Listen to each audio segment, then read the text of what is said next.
He back. He is me. I'm back with some more Black Clover content. I unfortunately could not make a video on episode 166, which, as I said before, was unfortunate because that episode was high tier. The death thrust from Yami, oh my gosh, bro, did you see how his muscles were expanding? And there was also some really good Noelle stuff in that episode. It was so good that it kinda made me like Noelle, which, if you don't know, she is someone that I'm not the biggest fan of or really a fan of at all. But again, episode 166 kinda made me a fan. It kinda made me like her. But that is quite enough about the previous episode. It is time to talk about 167. Well, at least it will be in a short bit, because first I gotta watch it. Y'all should already know how this goes down. I'm gonna watch it on my lonesome, then I'll be back to talk about it with y'all, okay? Okay.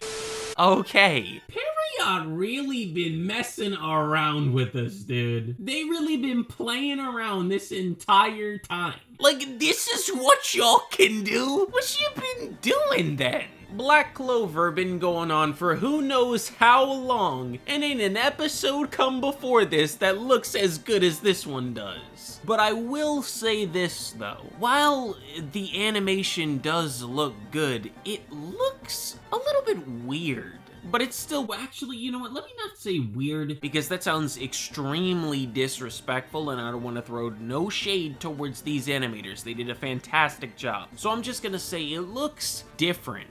And I'll explain what they did that makes it look different, but still really work. But I'll explain it when the animation goes down like that. For now, we gotta talk about Vanica. Because at the beginning of the episode, Vanica decides that she is not going to kill Laura. She decides that she is going to take her to the Spade Kingdom. And the reason behind her doing this, the reason behind her committing this kidnapping, is because of Noelle. And also because of Aesir. You see, back when Vanica fought Aesir, she got really upset and got a power boost when Vanica kidnapped a small child. And Vanica is hoping to replicate that situation with Noelle. So that is why she is taking the Heart Kingdom Queen. It's so that Noelle will hopefully get angry and get a power boost, and then she'll come and fight Vanica again, and Vanica can have loads more fun. Pretty great plan, I guess? It's always a good idea to let the hero live,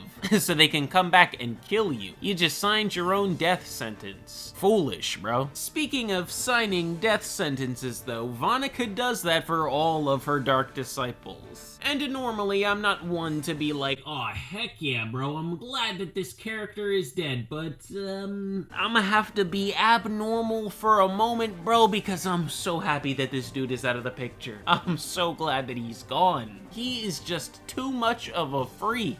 And it's just so ironic how he goes out. Dude loved getting punished by Vanica, but then he received the ultimate punishment, and he wasn't happy with it, because it caused him to die by explosion. Dude got blessed with so much power, or rather, I guess in this case, cursed with so much power, but he thought it was a blessing. Now that blessing, or curse, or whatever you want to call it, is going to be his undoing.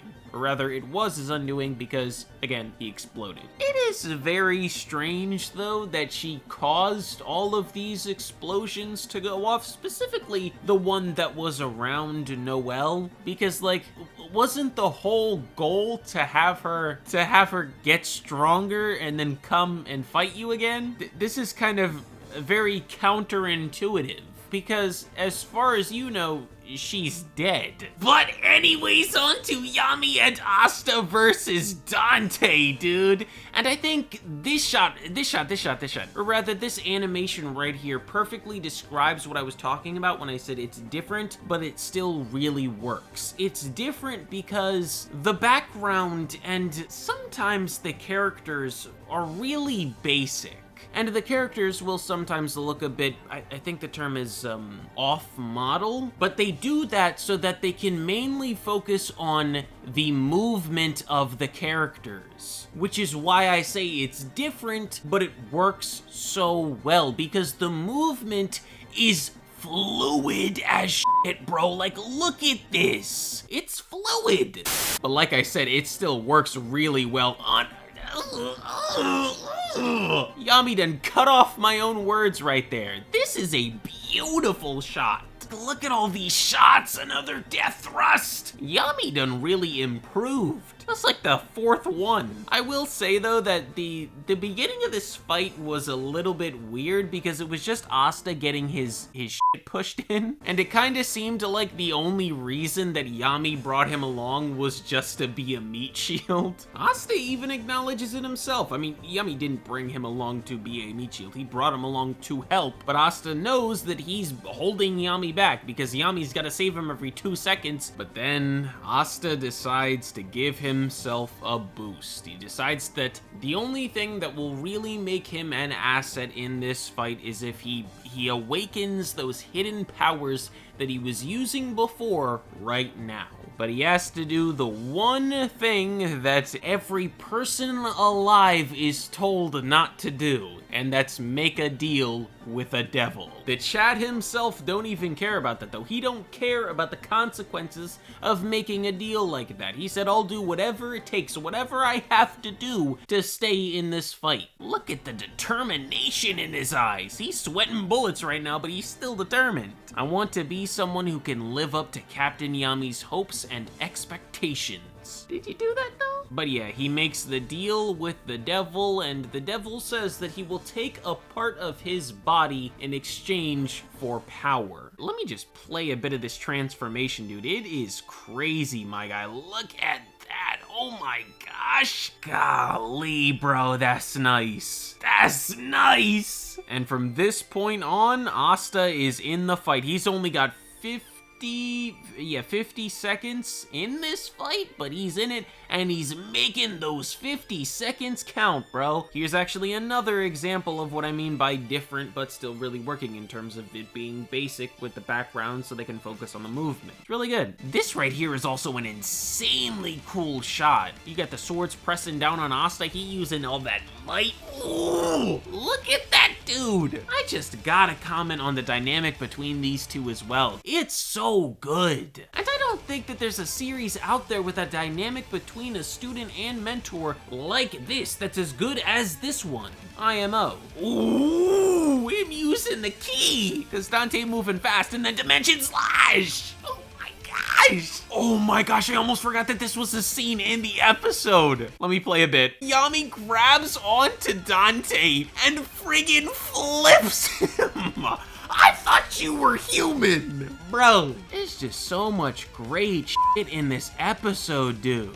Oh, this stuff right here, where Asta and Yami are working their way through the giant rocks that Dante is throwing at them. Look at this! And these two might as well just be father and son. This scene right here is the second best scene in the entire episode, where he's just running all over Dante's, like, flesh, which is gross, summoning all of his swords to try and land an attack on Dante. But all of his swords eventually get knocked away until there's only one sword left. But that doesn't make any sense. I just said all of his swords get knocked away, and they did. But there is still one sword left. And then you have Asta taking the same stance that Yami does for Dimension Slash. And he uses Yami's sword just, oh my gosh, so perfectly. Boom. And going back to what I was saying about Asta living up to Yami's hopes, dreams, and expectations or whatever, yeah, he's done that right here. He literally, metaphorically passed the torch. And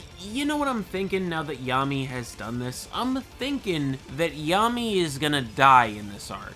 Because again, he literally, metaphorically passed the torch by giving his sword to Asta. And Asta keeps it in this episode because Yami, unfortunately, I mean, we might as well get to it. No use standing on ceremony. Like, they try to bring in Dante, they try to restrain him, but Zenon appears and said, "You thought, bitch."